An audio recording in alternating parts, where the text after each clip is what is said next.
Harewood House, a country house located just 10 miles north of Leeds, is one of England's most impressive stately homes, set amidst 100 acres of stunning gardens and parkland. Built in the 18th century, it was designed by architect John Carr and features contributions from renowned designers like Robert Adam and Capability Brown. The house is home to a rich collection of art, furniture, and historical artifacts, with notable pieces from renowned artists such as Thomas Gainsborough and Joshua Reynolds. The estate also offers a fascinating insight into the lives of the Lascelles family, who have lived at Harewood for over 250 years. With its expansive grounds, bird garden, and links to British aristocracy, Harewood House remains a key cultural and historical landmark in Yorkshire. In this documentary, let us explore more about the Harewood House, delve into its rich history, uncover fascinating facts, and reveal the sonic beauty of the place.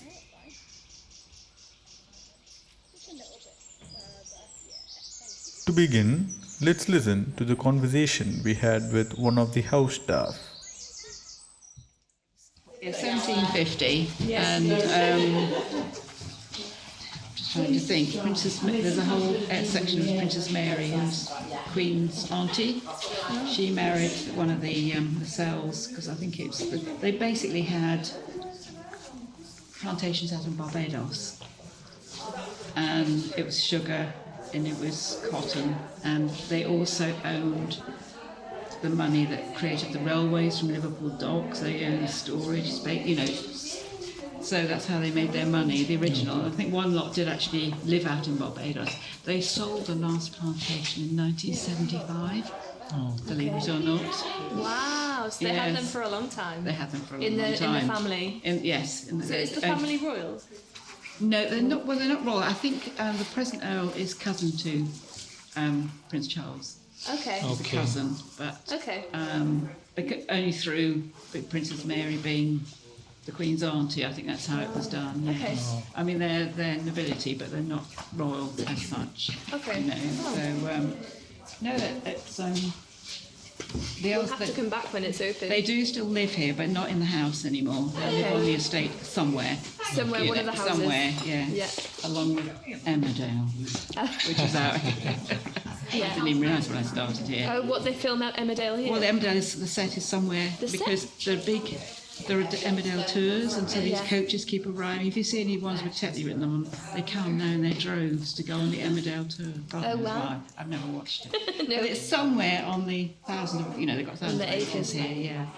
So he's very much not active anymore because it's run by a trust, not actually by the family anymore. Okay. But he does appear now and again, Fascinating. But he was on TV talking about slavery with that black actor called David Harewood. Okay. Do you know him at all? No, he was in something called Homeland, is it, with Damien Lewis or something, which is quite well known. But he happened to be driving past one day, Harewood, and thought, is there any link?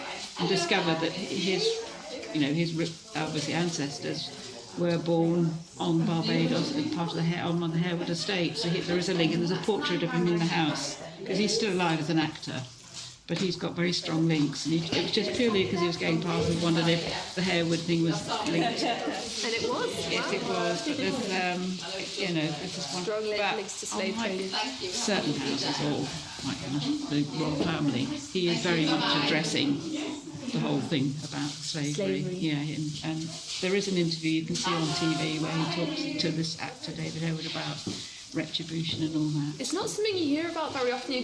Don't necessarily. I know you say you get schools coming, but we never got taught about slavery at school. No, well, it's now obligatory for secondary schools. Wow. But it's not compulsory for primary. But we're getting a lot of primary schools, and we had one school come all the way up from Doncaster. Yeah. Just to do it, just judging by the questions they were asking, they were obviously well taught. Yeah. I think it's the Tate Gallery, all the Tate family, And a lot of stately homes, all their money was, From slaves? yes. Well, Tate, because it's Tate and Lyle sugar, so it's all the sugar, Oh, you see. sugar. Yes. Oh, wow, it all makes sense. It does make sense, yeah. But Well, it's part of our history. It is. It shouldn't be covered up, so... no, I know, because I think he made a comment about the fact the royal family haven't really addressed it, and they obviously have land somewhere, could have been North America, of course, or Caribbean. But no, it's an interesting, because I learned a lot just by teaching the schools. Well, I didn't teach them, but just By being part doing of the it. activities. Yes. Yeah. So I think World War II, it was a hospital. Well, they had, It was a hospital. well, as they had people who'd been sent home to recuperate. Okay. They was here.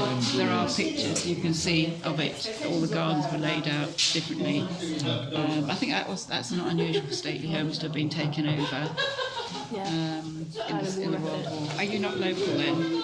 I'm from Newcastle, but my right. friends have come from India. So Oh gosh. Oh yeah. we're students at Leeds Beckett University, so that's how we Oh, know my each son other. actually works for them now because he was. Well, both my sons were Leeds Uni students.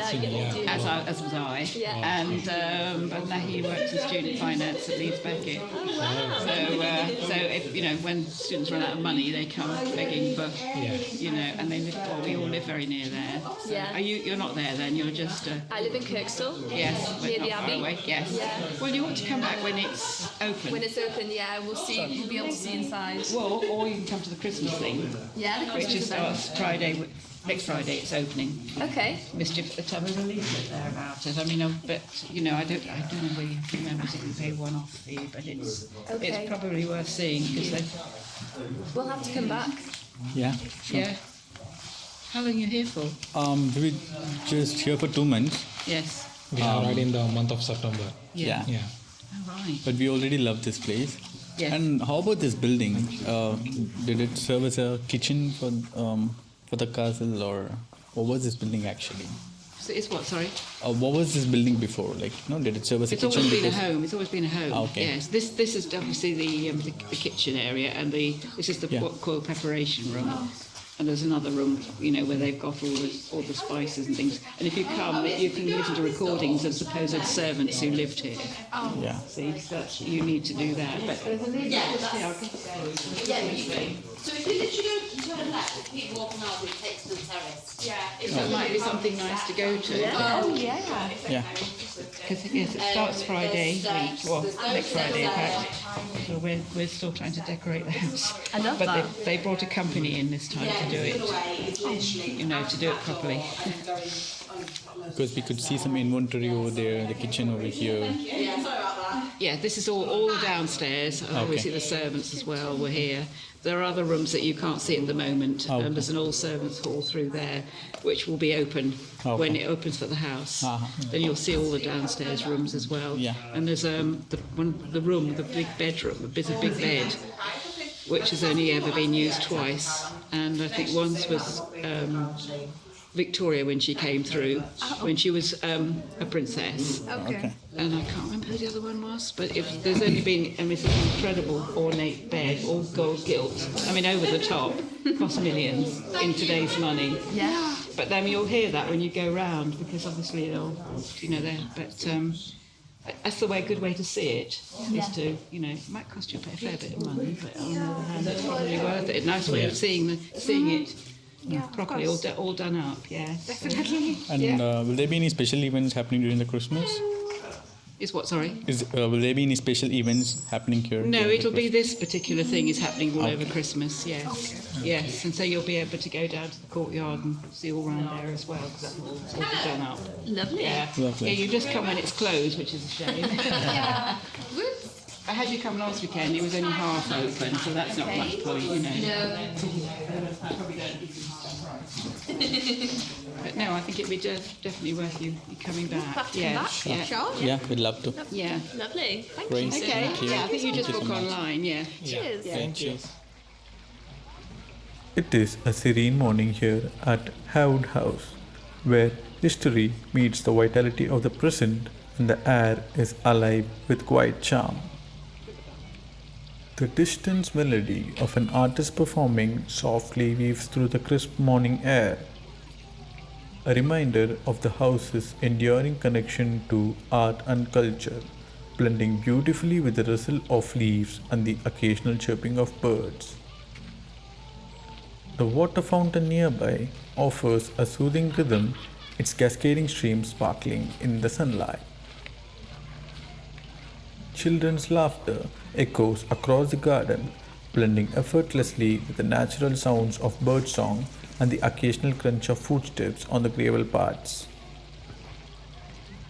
Even the cool dew underfoot seems to whisper of Harewood's timeless charm, a place where every corner tells a story, inviting visitors to slow down and soak in its grandeur.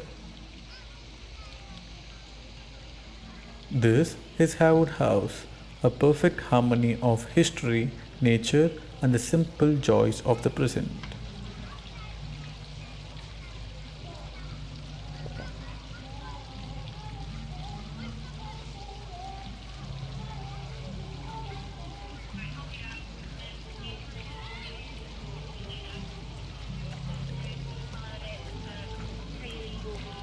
imminently, and then we can always walk around and head straight up when needed.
It's a peaceful noon here at Harewood House, and the setting couldn't be more idyllic. I am standing by the expansive lake, its surface shimmering gently under the midday sun. Seagulls and ducks glide gracefully over the water, their calls blending with the occasional rustle of wings from nearby birds. The air carries a soothing stillness, broken only by the quiet murmur of visitors seated on benches or strolling by, engaged in relaxed conversation.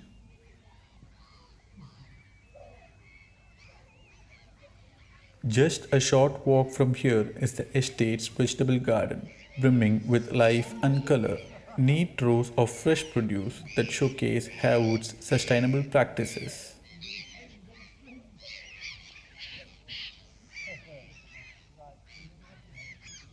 Not far away, a quaint cafe offers a cozy retreat where guests sip tea and enjoy light lunches while soaking in the tranquil surroundings. It's a moment of harmony where nature, leisure, and heritage comes together in perfect balance.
After enjoying a pleasant day by the lake and wandering through the woods for a while, we have now arrived at the artisan winter market. Let's listen to the conversation we had with one of the volunteers at the information center who kindly shared a wealth of information about the house. The house was built in 1759 to 1771. It is a direct result of the transatlantic slave trade. So the reason that the Lascelles family were able to come to Harewood, this part of Yorkshire, it's got really good transport links, but there's family connections anywhere within the area. But the family was making so much money off the enslavement of people from Africa, but not just from the direct involvement with the slave trade. It's the customs side of it, it's the slave ships themselves, the merchant ships. The family were basically inserted into every level of the trade. So at that point, they were the 10th richest family in England, and the exploitation continued well into the Victorian era. And when slavery was being abolished in the early 1800s, Beau Lascelles, the Earl at the time, went up against William Wilberforce and lost. Beau wanted to keep the slaves that he had already. He wanted to keep his empire that was already well established, and did not agree with any of the ethos of William Wilberforce, and it actually cost him basically his political career. But obviously the rich people always win, so then came the reparations for the slave owners. The family continued to receive reparations along with every other slave owner in the UK until 2015. So the reparations for the family, it's got a very difficult history. It changes from being a slave owning family. Slavery got abolished.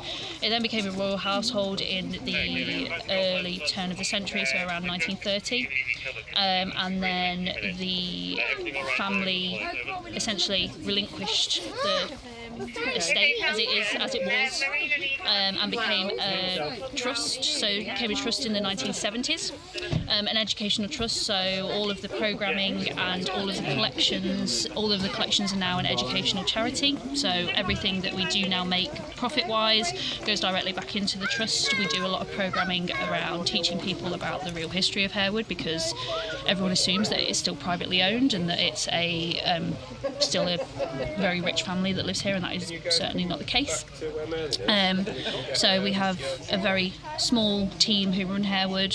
I'm part of that, and our educational side of that is we do a lot around Harewood at war, because we were a convalescent hospital in World War I and World War II, and the reparations that were paid up until about 2015 went directly to the Geraldine Conlon Foundation, and have gone directly to help charities for people who are in minorities. And as we move towards the future, all of our programming is focused around our sort of classic collections, but we work with a lot of international artists, primarily from Africa and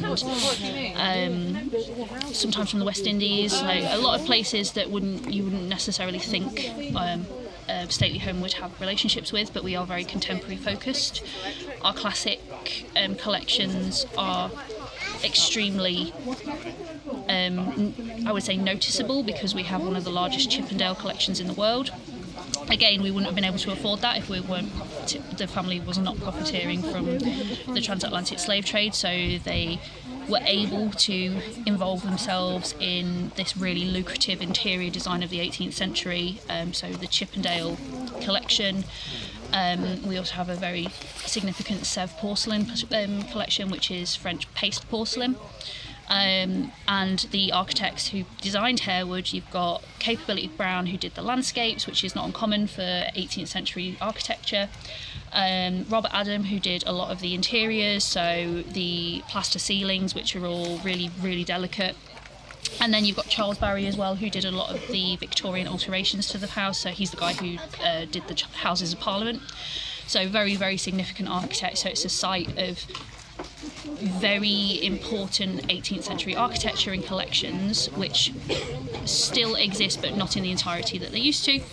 And we used to have a bird garden as well, but that closed 2 years ago, partly because the ethics of keeping animals in cages is not where we want to go next, and it was a hell of a lot of money with the changes to the zoological laws that came into place under the Tory government, and we are about to go through a whole redevelopment process starting with our playground to hopefully continue to be an educational trust for the future.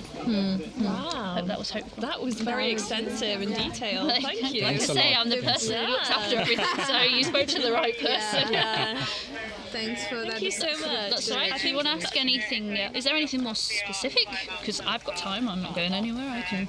Can you talk something particular about the market or the history of the market? Or So the market started, I want to say, in 2022. okay. So it's Is this a traditional one, or is it the recent addition to the castle? It's a recent addition, yeah. So we started doing this in 2022. The company that we work with, called Little Bird Made, is a Harrogate-based company. They, I'm not 100% sure, but have been going for a lot longer than that, and they don't just host at Harewood. They do a lot of markets around Yorkshire, I believe. But we have all of the traders are curated by Little Bird Made, so they sort out all of the traders, all the food stalls, etc., etc. And then they come to Harewood usually the weekend before we open for Christmas, and we also do a spring market now as well. So 4 days or 3 days, depending on the time of year. And they essentially take over this area, which is called the North Front, and we do a combined ticket, so the ticket price merges together, so it's entry to the market and entry to Harewood's grounds as well. So we work mainly with independent makers, and it's kind of like the starting point for our Christmas season, because our Christmas season will launch next Friday. It's lovely.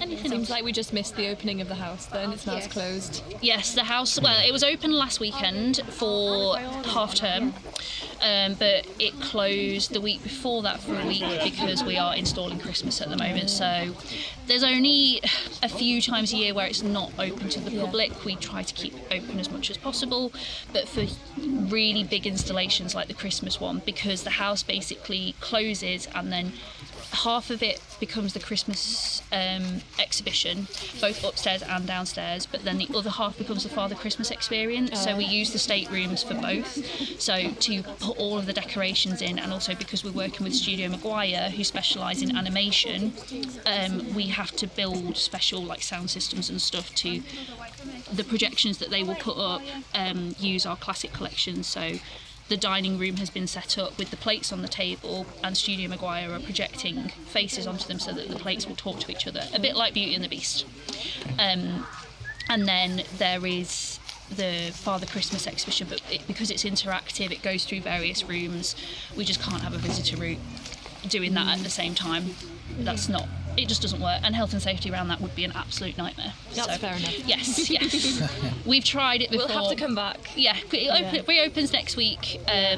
It's the house will not look how it looks traditionally because the light levels change, and it will be entirely focused on the Christmas exhibition.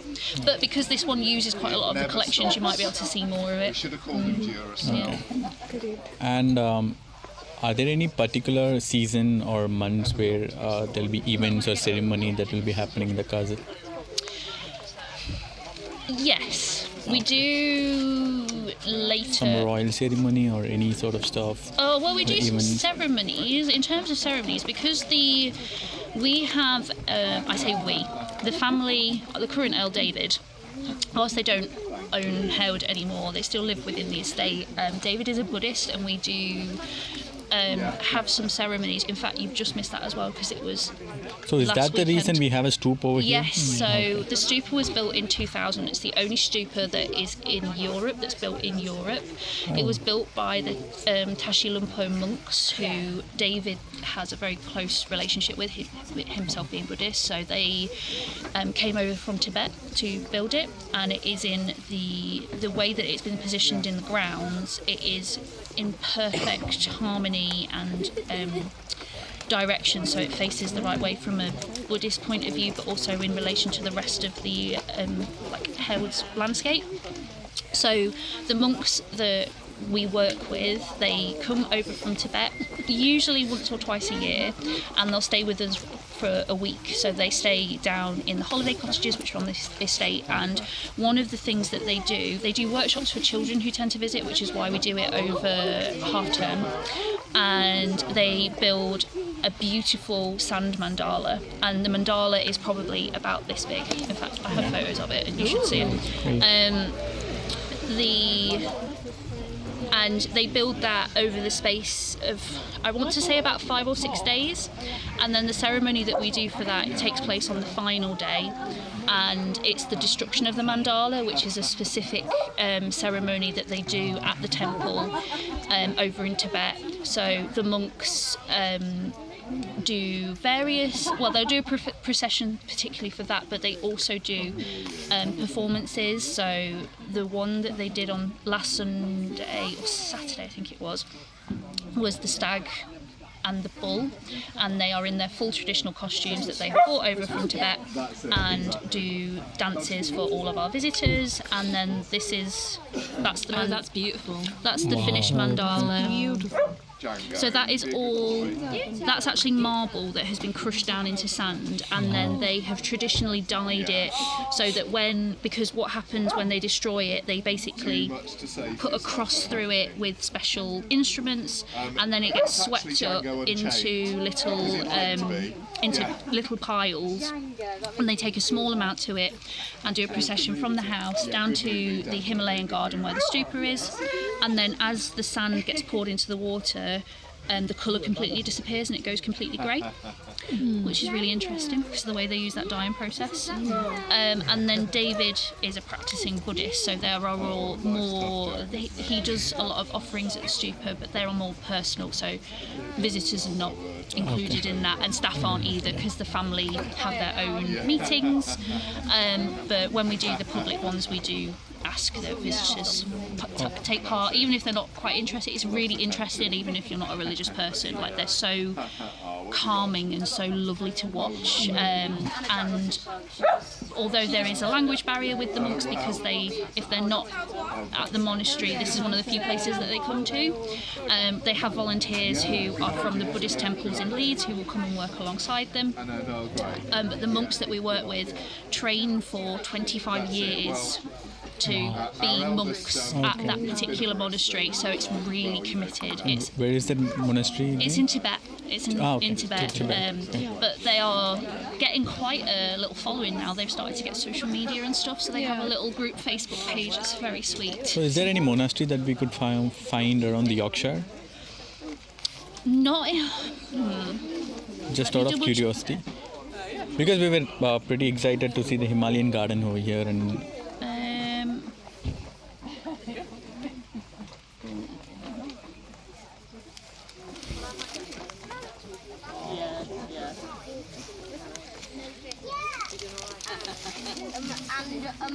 and a little kingfisher and a fish. So the monks that we work with, they have a UK website and a UK trust, and they do have some permanent fixtures, but I'm not 100% sure where they are, because they mainly tour around over specific holidays to work together, like work with schools and work with educational charities like ourselves.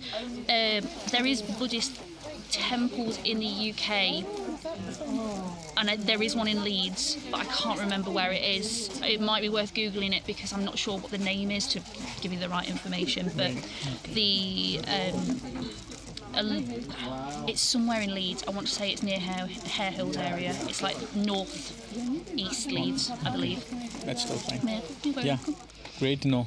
We got a lot of information. It's all right. Thank you so much. Thank you so much. Bet you're glad you spoke to me. Yeah, you were the right person to ask. Yeah, It's all right, yeah. Appreciate that. No, We'll have to come back for Christmas. Yeah, come back for luck. Christmas. We are now listening to the ambience of the market, which had almost 150 diverse artisan shops. It was a splendid experience where we got to try tart, whiskey, mulled wine, scones, jam, honey, breads, and much more. As we conclude our journey through Harewood House, we are left with a profound appreciation for its timeless charm. From the serene lake and vibrant gardens to the rich cultural tapestry woven into its artisan winter market, every corner tells a story. The distant melodies, children's laughter, and soothing sounds of nature reminds us of the harmonious balance between history and modernity that Harewood embodies. Beyond its grandeur lies a dedication to community, sustainability, and the celebration of art and heritage. Whether it's the tranquil morning in the gardens, a peaceful noon by the lake, or the bustling energy of the market, Harewood House is more than a destination. It's an experience that lingers in the heart and mind.